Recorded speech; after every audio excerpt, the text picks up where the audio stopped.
Shalom, Om Swastiastu, Assalamualaikum, Namo Buddhaya, Salam Kebajikan, and Salam Harmony.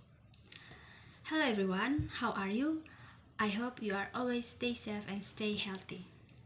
Firstly, in this occasion, I will tell you about myself. My name is Fidelia Raturosari Jahaut. My student's ID is 221201153. In this occasion, I will tell you about the against of corruption in Indonesia. Talking about corruption, it must be very familiar that we hear about this case repeatedly. Social media, television, newspaper, and other media have very often published this case. Corruption is an act that very dishonorable and very shameful because this action is so detrimental to many people, especially the people who are harmed and people who should get their rights.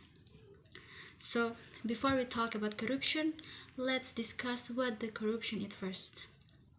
According to KBBI, corruption is the misuse of money that happen in companies, organizations, foundations, and so on for personal gain.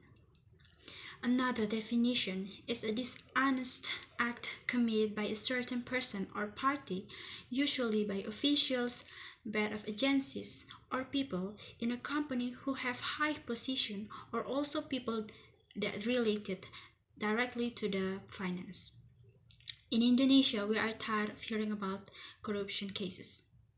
The great people who see a little opportunity then immediately take rights that do not belong to them. In the Corruption Transparency Index in the world, Indonesia is in the number of 110 out of 180 with the highest amount of corruption in the world. According to this research, the area where corruption occurs in the public sector, where there is a Supreme Court and civil servants.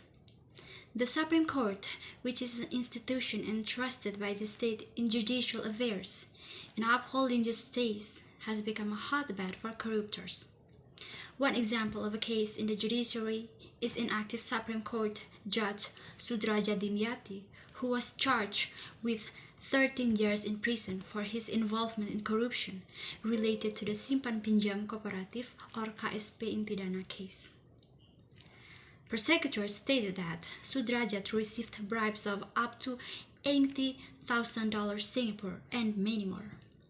The corruption case of PT Asuransi Jiwasraya or Persero was revealed after they failed to pay policies to customers related to saving plan investment amounting to 12.43 trillion.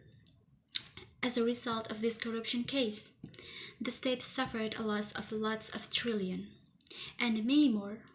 And even though Indonesia has formed a Corruption Eradication Commission body or KPK, this case of corruption is still increasing.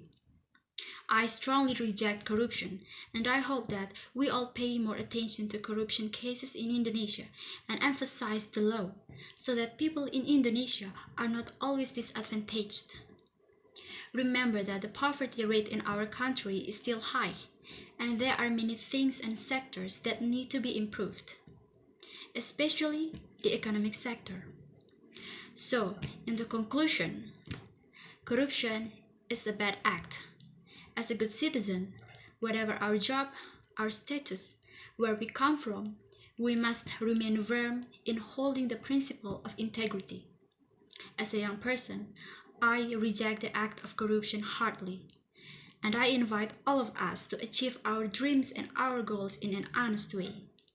And hopefully, wherever we serve, we can be the good person with integrity. Thank you.